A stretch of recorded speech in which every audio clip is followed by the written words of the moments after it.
Afternoon, Robbie. What's the mood like in the camp after the game at the weekend?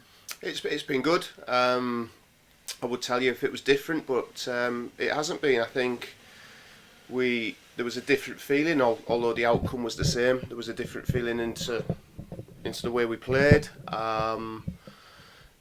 Certainly first half I thought we posed a real threat to Ipswich, and probably were a little bit unlucky not to go into the break at least level, possibly winning. But yeah, it's kind of where we are at the minute. Obviously, the results haven't been there, but at least we can take some positives out of that, certainly.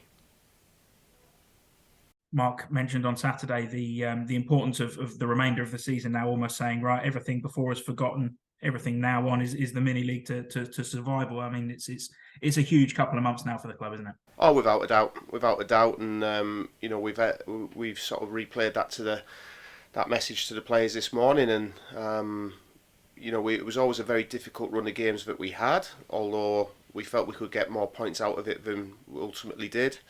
But you're right, the next month will tell us what kind of season we're going to have, and it starts tomorrow night with a very tricky game at Lincoln against a team that don't lose many matches. Very difficult to break down. Got some real high quality in the attacking areas, so we'll need to play well, and that might mean that people coming off the bench make impacts. Obviously, we've had a busy schedule, and there's players just carrying little knocks, so we need to assess them. But we go there hopefully with a positive frame of mind to pick up the points that we need to get. That's it. You mentioned there, Lincoln don't lose an awful lot of games. I think they've only won 3 in the last 4 months as well. But they are draw specialists. I think half of their games this season are draws. But that's I suppose at this point a draw isn't really what you want. Well, no, I'd have took a draw out the last 3 games, so that's fair to say. I think I had a similar experience at Rochdale last year where we drew a lot of home games, and some you can class as good draws because they're against high class opposition in your league, and some were poor draws. So I'm sure Mark and his staff will think they've left points out on the pitch, but again, at times a point isn't the worst result. If you can't win the game, certainly don't lose it. So it just proves that they're very stubborn, very difficult team to play against, and we're fully aware of what tomorrow night will bring.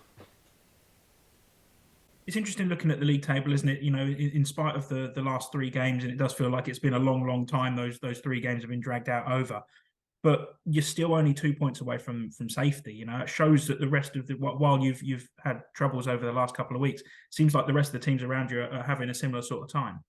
Yeah, and it's I think that's indicative of the league. You've got some teams at the top that just keep winning and pounding out results, and those are the teams we've played recently in a little mid group, and then we find ourselves in a sort of third tier of the division, which we need to finish on top of, and we've got a lot of those teams to play. So although you're right, we're sort of a couple of points behind the teams that are in the safety positions. We go into this with the mentality of we're in a mini league, and it's fortunate that we have those teams to play. Certainly most of them, and with that in mind, it's down to us. Our destiny's in our own hands. But I think words are really cheap. It's about going out onto the pitch and performing, and we've got quality in the squad. I think that's clear.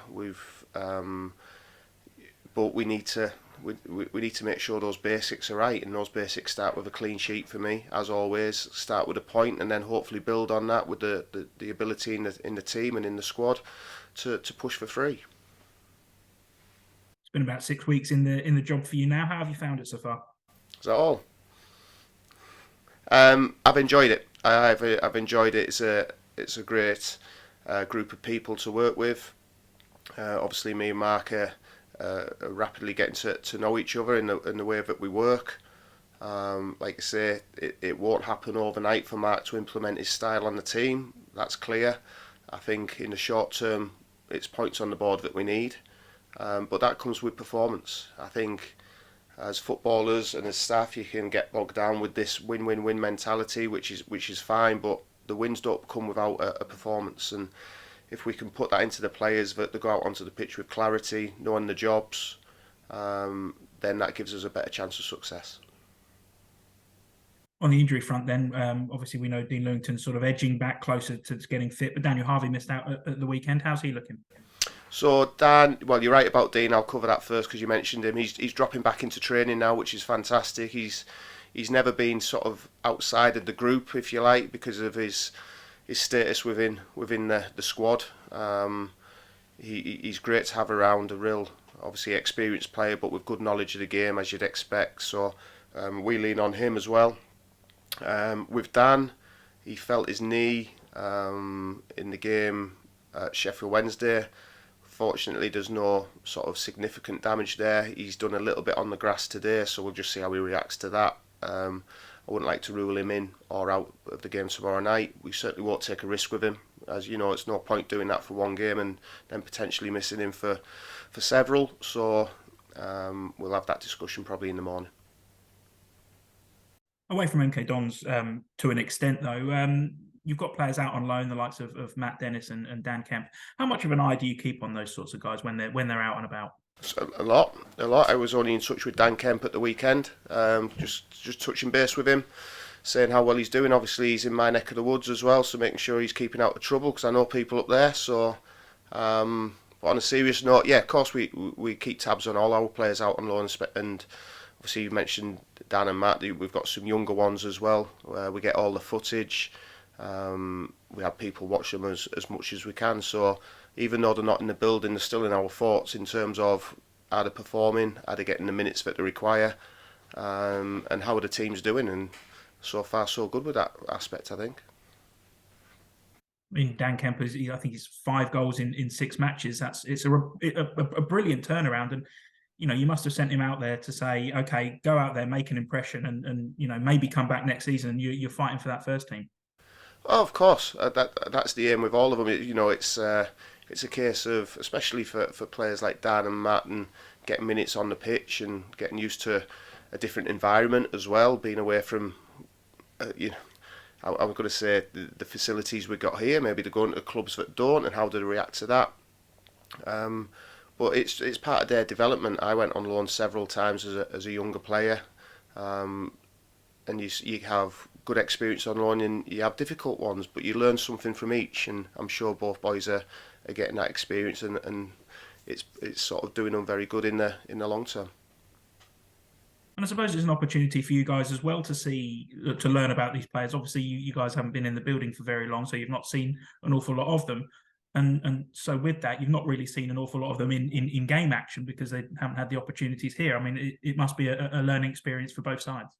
Oh, of course, very true. Yeah, I agree with you, and I think it's important that when you're carrying a squad, that players feel valued, and I'd like to think that they still do because we keep in touch with them, and it's not like we send players out on loan and just forget about them. That's not the case at all. So we're learning about them, but hopefully the experience will do them good for when they come back. They've had minutes in the tank at a good level. You've got to think Dan's in a relegation battle in League Two, so the pressures that brings, and he's at the moment it seems like he's standing out in that team, so that's brilliant for him. And obviously Matt getting minutes at Sutton, he'll be wanting to break into the team very soon.